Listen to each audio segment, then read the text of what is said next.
우리 인사 한번 하겠습니다. 잘 오셨습니다. 축복합니다. 예.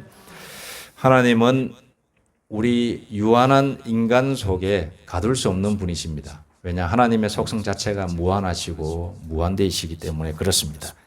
하나님은 우리의 모든 것을 주관하시고 개입하십니다.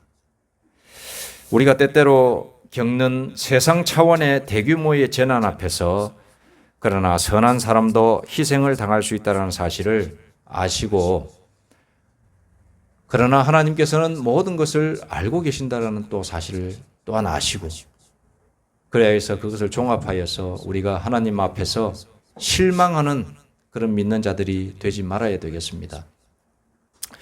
아름다운 시골 마을이 있었습니다. 산중턱을 절개하여 아름답게 조성된 이 마을은 경치가 좋다는 소문이 퍼져나갔습니다. 그래서 한 집 한 집 이렇게 지어지기 시작되었습니다. 그러자 수백 호가 금세 만들어졌습니다. 교회도 한쪽 기퉁이에 건축되었습니다. 그렇게 몇 년이 지났습니다. 여느 때와 같이 한여름의 무더위가 찾아왔고 곧 이 무더위를 식히는 비가 오기 시작했습니다. 그런데 이 비가 그칠 기미가 없이 몇 날 며칠 비가 오기 시작한 것입니다. 홍수, 때때로는 비바람이 치기도 하고 때로는 억수같이 비가 퍼부었습니다. 그러던 어느 날 밤이었습니다. 비가 그치는가 싶었는데 산속에서 이상한 소리가 들리는 겁니다. 우지직 우지직, 우지직 우지직, 부지직 부지직 이렇게 하는 소리가 들리는 겁니다. 산 전체와 지면에 흔들림이 감지되었습니다. 예민한 사람 몇몇이 밖으로 나와서 두리번두리번거리며 이게 무슨 일이지 이러면서 유심히 주변을 살펴보았습니다. 그런데 또 금세 잠잠해졌습니다. 이 사람들은 별일이 아니겠지라고 생각하고 각자 집으로 들어갔습니다. 그런데 1시간쯤 지나서 산중턱을 절개하며 아름답게 조성된 이 마을 전체가 산사태로 인하여서 흙 속으로 빨려 들어가고 만 것입니다. 100여 호에 달하던 이 마을 전체가 흙 속에 매몰된 것입니다. 마을 한쪽에 건축되었던 교회도 예외가 아니었고 그 옆에 있던 사택도 예외가 아니었습니다. 목사님도 그의 가족들도 다 같이 매몰되었습니다.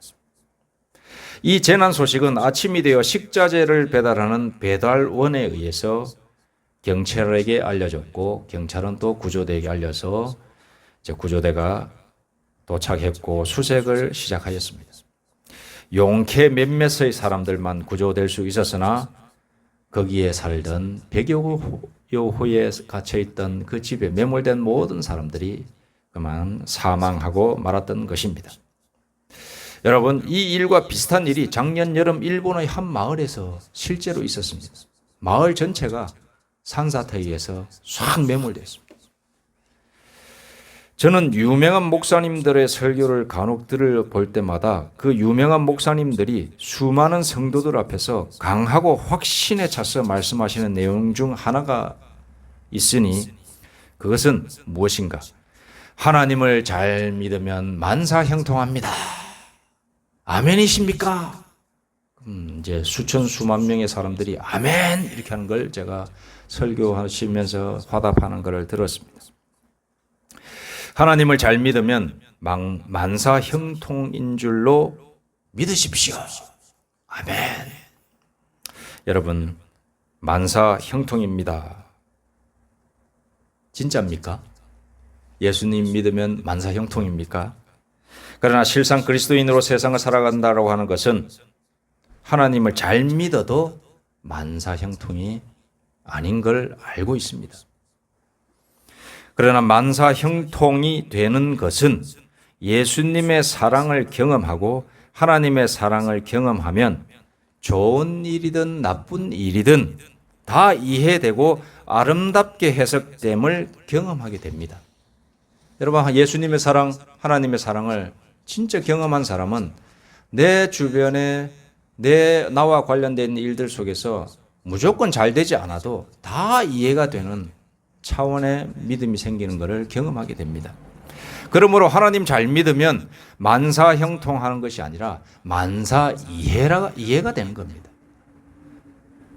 오늘 말씀 한번 보시겠습니다. 오늘 말씀에 보니까 이렇게 되어 있습니다. 오늘 말씀의 배경은 무엇인가? 사도 바울이 로마 교회, 핍박받는 로마 교회에 성령이 감동되어서 로마 교인들에게 보내는 편지가 되겠습니다. 그런즉 이 일에 대하여 우리가 무슨 말하리요? 핍박받고 있는 로마 교인들에게 하는 말입니다. 만일 하나님이 우리를 위하시면 누가 우리를 대적하리요? 로마 정부가 우리를 대적하고 있다. 그러나 하나님이 우리와 함께 하시면 우리 괜찮지 않냐? 자기 아들을 아끼지 아니하시고 우리 모든 사람을 위하여 내주신 이가 어찌 그 아들과 함께 모든 것을 우리에게 주시지 아니하겠느냐?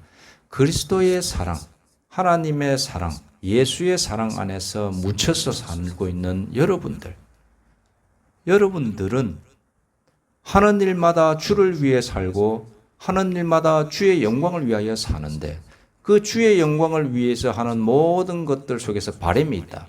그 바라는 것 하나님께서 주시지 않겠느냐 이 뜻이죠.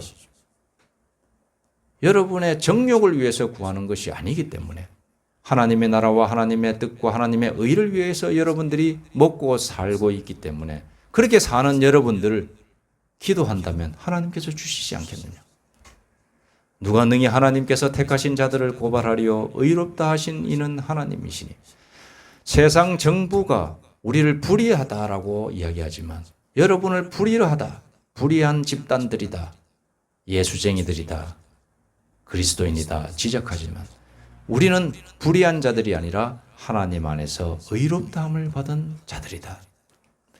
누가 정죄하리요? 죽으실 뿐만 아니라 다시 살아나신 이는 그리스도 예수시니 그는 하나님 우편에 계신 자여 우리를 위하여 간구하시는 자시니라. 누가 우리를 그리스도의 사랑에서 끊으리요? 환난이나 공고나 박해나 기근이나 적신이나, 적신은 알몸입니다. 부끄러움, 핍박의 한 종류죠. 적신이나 위험이나 칼이랴. 기록된 바 우리가 종일 주를 위하여 죽임을 당하게 되며 도살당할 양같이 여김을 받았나이다 함과 같으니라.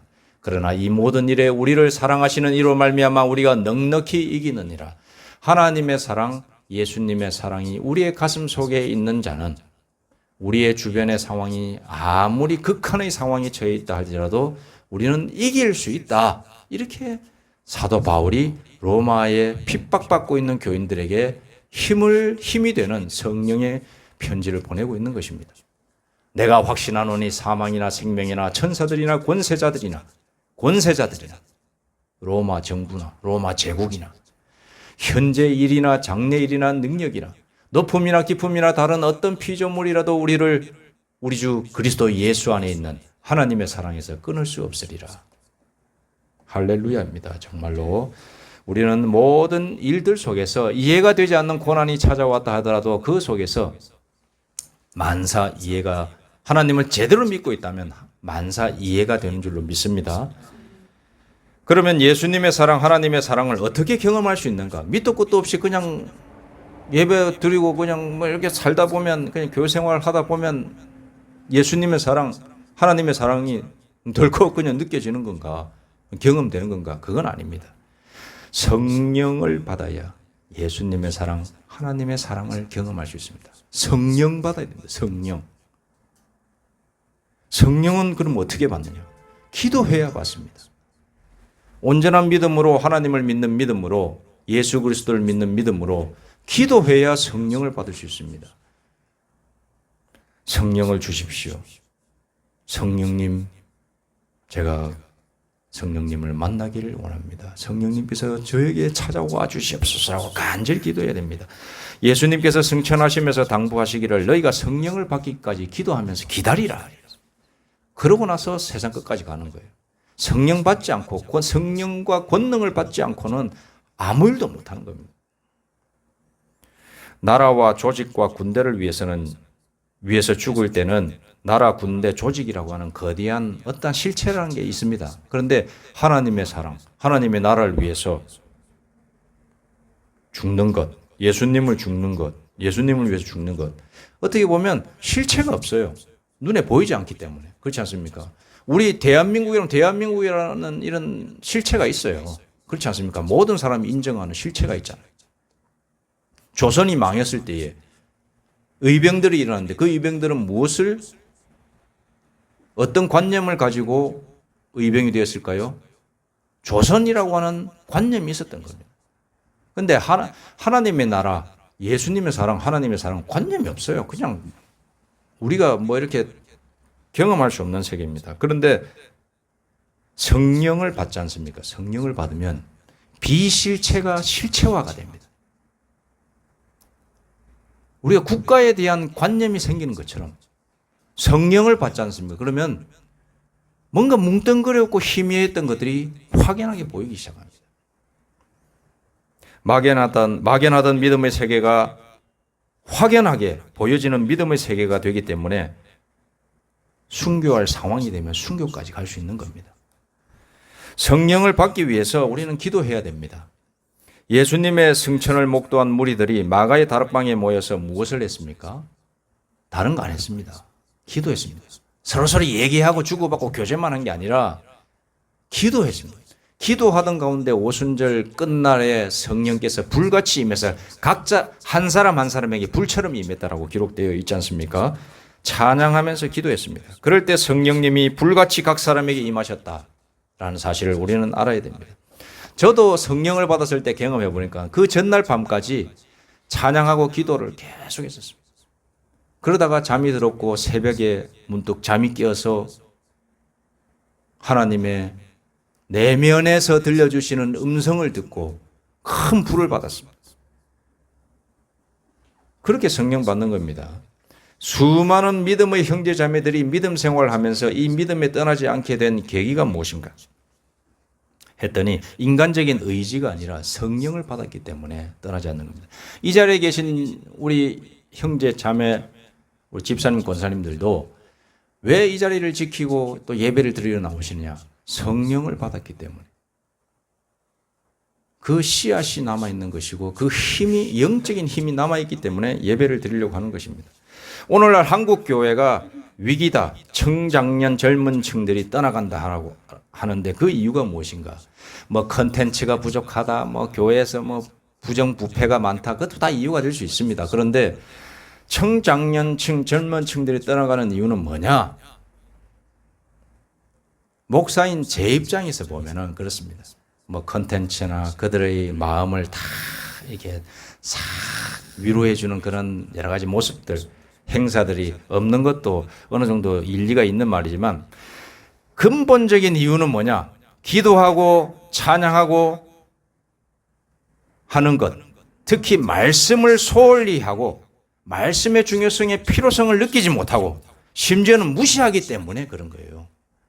그나마 저 세대나 저 윗세대들은 목사님들이 거의 반유교적으로 이렇게 강압적으로 말씀 보고 기도하고 교회 와라 이래가지고 막 약간 좀 군대식으로 이렇게 해가지고 그나마 좋은 건 뭐냐? 그 가운데서 하나님께서 역사하시는 걸 경험한 사람들이 상당히 많았었어요. 그래서 여러분들께서 교회에 나오는 이유가 되는 겁니다. 왜냐? 성령 체험하신 분들이 많기 때문에. 성령 체험하면 하나님께서 세우신 교회를 소중하게 생각할 수밖에 없거든요. 그리고 그곳에 나가서 예배 드리려고 하는 마음이 내가 몸이 불편해도 그래 예배 드려야지 이런 마음이 생기는 건 뭐냐? 성령께서 내주하고 계시기 때문에 그런 거예요. 믿음이 약한 사람들은 왜 아이고 오늘 아니면 나가지 말지 오늘 여러 가지 사정이 있는데 교회 안 나가지 왜 그러냐? 성령을 경험한 적이 없던가 아니면은 성령이 소멸됐기 때문에 그런 겁니다. 물론 성령님은 소멸되고 작아지고 뭐 불어오르고 뭐 줄어들고 그런 건 아닙니다만은 다른 실생활의 측면, 이 신앙생활의 측면에서는 그렇게밖에 설명이 안 되는 거예요. 기도하는 시간, 찬양하는 시간, 말씀 보는 시간, 제 자랑은 아니지만 고등학생 때부터 전도사가 되기 전까지 매일 1시간씩 꾸준히 했습니다. 군대에서 심지어는 뭐 2시간, 3시간 할 때도 있고 적어도 1시간 이상이 있었어요. 여러분 고등학생 때 제가 여기 부산 중앙고등학교 나갔거든요. 여기 자율학습 10시까지 합니다. 10시까지 항상 있었는데 그러면 언제 기도하시면 집에 와가지고 집에 오면 10시 반 되거든요. 한 30분 걸려서 집에 오면 그럼 10시 반 돼가지고 그럼 11시 반까지 기도하고 말씀 보고 찬양하고 그러고 잤냐? 그건 아닙니다. 언제 하느냐? 쉬는 시간마다 하는 거예요. 쉬는 시간마다. 쉬는 그렇게 해서 합쳐서 1시간 만드는 거예요. 왜? 전도사님이 그렇게 하라고 해가지고 얼마나 순진하고 이런 사람을 좋은 밭을 가진 사람이라고 그러는 거예요. 그러니까는 제가 제 자랑하려고 하는 게 아닙니다. 그래서 어떻게 제 자랑이 될 수도 있는데 그러니까 목사까지 된 것 아니겠습니까? 그런데 이런 마음을 가진 사람이 하나님의 은혜를 받는다니까요. 여러분도 하나님의 은혜를 받았을 때 한번 경험해 보십시오. 어릴 적부터 혹시 아니면 그 한창 뜨거웠을 때를 생각해 보십시오. 말씀 보고 찬양하고 기도하고 아주 시간을 많이 들였을 겁니다.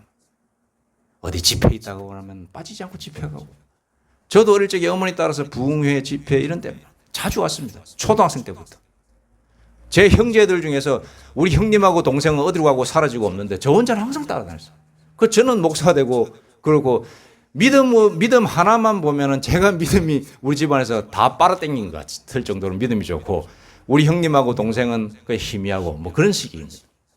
왜 그런가 가만히 생각해 봤더니 하나님의 말씀을 사모해서 그 말씀이 있는 곳, 찬송이 있는 곳, 기도가 있는 곳에 제가 그 자리에 있었어요. 믿음이 좋아서 간 게 아니라 그냥 그 자리에 있었어요. 그러다 보니까 그렇게 그 자리에 있으면 같이 하게 되잖아요. 하게 되고 관심이 또 하나님에 대한 관심이 깊어지고 그렇게 또 스스로 하게 되고 그러다 보니까 성령 체험을 하는 거예요. 근데 이런 시간이 어느 정도 쌓이지 않으면 물론 그것이 우리의 행위로 이어지는 건 아닙니다. 다 하나님의 은혜입니다. 하나님의 긍휼이요 하나님의 사랑으로서 얻어진 결과지만 그러한 과정을 위해서 하나님께 나아가는 시간이 적다면은 하나님의 선택을 받는 일은 점점 줄어드는 겁니다. 요즘 우리 청장년들이 하나님의 은혜를 받지 못해서 성령을 받지 못해서 자꾸 교회를 떠나가는데 그거는 시간을 많이 할애하지 않기 때문에 기도하고 찬송하고 은혜가 있는 장소에서 떠나 있기 때문에 그런 겁니다. 그리고 특히 요즘 뭡니까? 바로 핸드폰만 보면 유튜브다 뭐 TV도 보면 여러 컨텐츠들이 많지 않습니까? OPP 해가지고 전부 볼거리가 많으니까 우리의 마음을 다 뺏어가는 거예요. 기도할 장소를 뺏어가 버리고 찬송할 시간을 뺏어가 버리고 말씀 들을 시간을 다 뺏어가는 버리는 겁니다.